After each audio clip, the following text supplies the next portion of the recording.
Welcome once again to another video lecture in Math 442. This is absolutely, I promise, the last bit of Chapter 8. It's a really short discussion of backward differentiation formulas, just a little bit about how they are derived and their stability properties. So let's get going. Section 8.4 is a discussion on backward differentiation formulas. That is BDFs. You'll see them referenced that way in the literature. It's actually a particular case of a linear multi-step method where a bunch of your betas are zero. That's one way to take a look at it. So you've seen this general form of these linear multi-step methods many times now, and the BDFs essentially start right here, where the only function evaluation that you have is simply the case J equals R. All of the function evaluations at previous time steps are gone. Now, just a word about how these things are derived. They're derived in a really simple way. You derive them by starting with U prime equals F of U, just like before. So suppose you're at the n plus rth time step.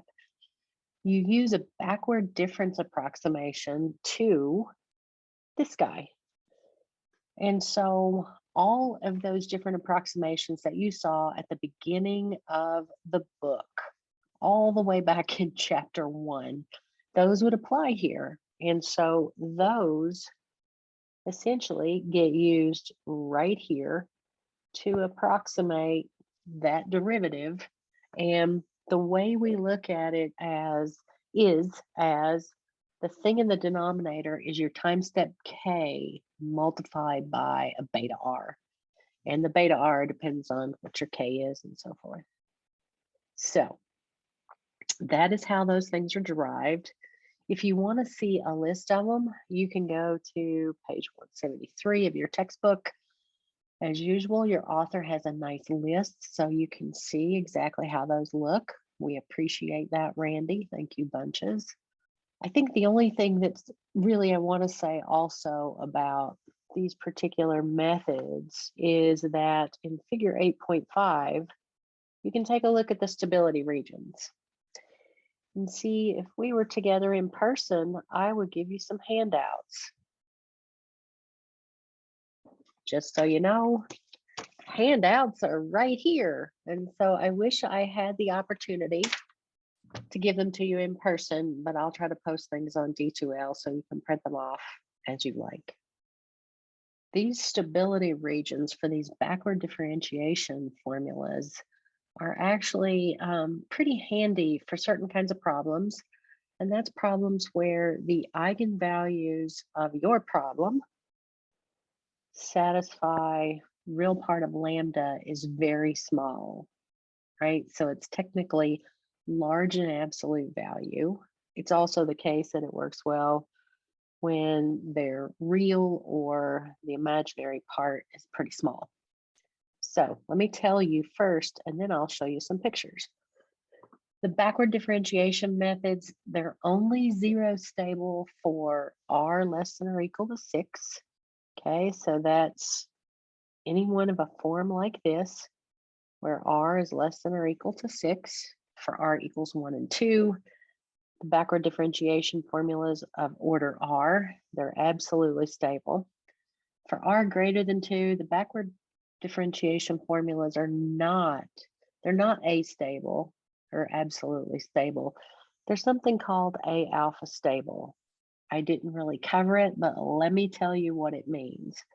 Essentially, a method being A alpha stable means you've got a wedge in the left half plane, and that wedge is determined according to this angle alpha made with the real axis.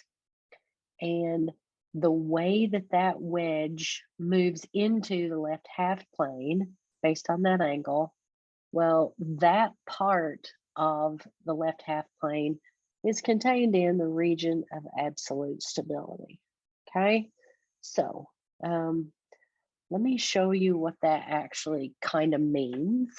Here is a picture. Now, backward differentiation formulas are BDFs of order 1 through 6, okay?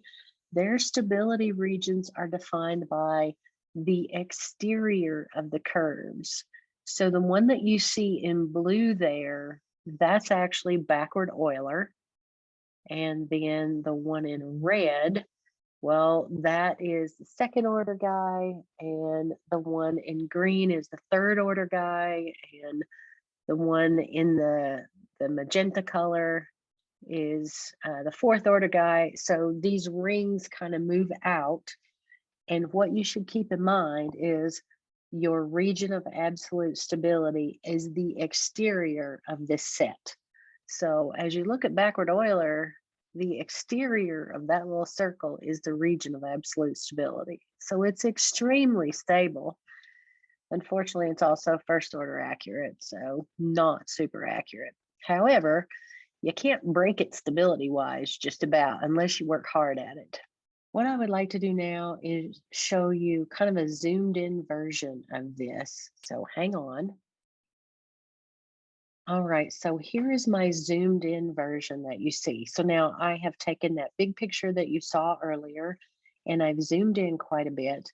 And now that backward Euler is still the blue circle that you see there. So all of its stability region is exterior to that circle, okay? All of its absolute stability region. And then the red is your second order and your green is your third order and so forth.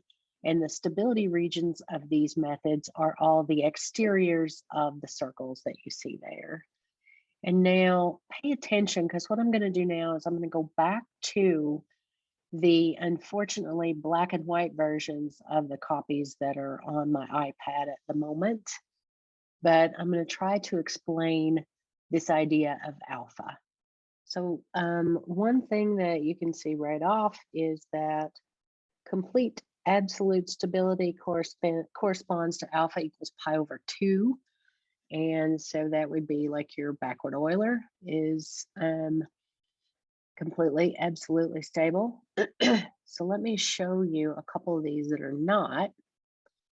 So if I look at this particular curve, and I forgot which one it is. Oh, it's the third order. I'm sorry. I should be using green so that it makes sense here. Let me do a little coloring. Here's the blue. All right, so now this pink color right here, that's the one we're going to be thinking about, and that is the fourth order guy. And now go back to my black. Take this pink looking arc, draw yourself a tangent line, which just kisses it right there, and this way and this way.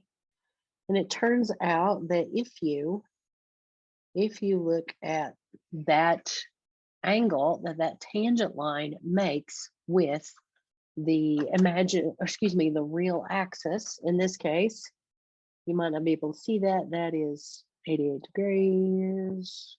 So the region of absolute stability for this pink guy right here is everything that is inside this corresponding cone that those tangent lines make. So as you can see, for this fourth order accurate method, you've got quite a bit of absolute stability. It's not the entire left half plane of the complex plane, but it's close. And so what happens, as you can see here, is that as my methods get to be higher order, for example, the fifth order method is a yellow, which is really hard to see. It's actually, let me see if I can do it. Here we go.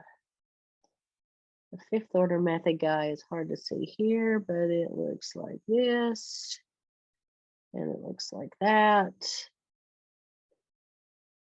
And that thing has a smaller alpha associated with it, as I think you can see. And then there is a blue guy here, different kind of blue. That is the 6th order guy, and he looks like this. And so as you can see, this 6th order method has a much smaller region of absolute stability, because now I have to take my tangent line, pretend that looks like a line. This is really hard to do on this iPad. I have to take this tangent line, and the alpha is much, much smaller, right? So as the order of the method gets bigger, so this guy is a 6th order method, the region of absolute stability, which is then in this complex plane, kind of shrinks. So that's the idea behind the BDF methods, is that, just like before, there's really no free lunch. If you get higher order accuracy, you have to work harder for stability. And I will just point out that this 73 degrees is for the yellow one, which I completely messed up earlier. It was pretty ugly, so I'll skip that. And here is that 18 degrees, which is the thing I was attempting to draw on the original picture that you saw earlier. That's that kind of a cyan color. And here's my angle, and that angle alpha corresponds to 18 degrees for a BDF of order 6. If you want to see more of these, you can also play around with Google like everybody else. If you look at Gear's Scholarpedia page, so Gear is a mathematician who did a ton of work on stiff problems in the 90s. He wrote the textbook on it. Everybody else just copied. If you look at his Scholarpedia page, you'll see a bunch of these kinds of graphs.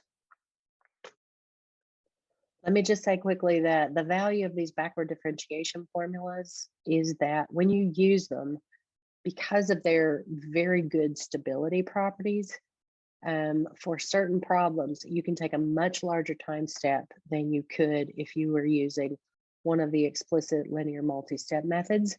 So these methods are implicit. So there is a system solve of some sort that you have to do at each step. However, you have to do a lot fewer time steps because you're allowed to take a K that's much larger than otherwise. And so there's a trade-off there. And if you were actually a practitioner working on these things, you would have to decide, is it worth it for your particular problem? So in section 8.5, here's just a sample of one of these backward differentiation formulas. It's an L stable method. And here's the idea. So it's one of these 2-stage jobs.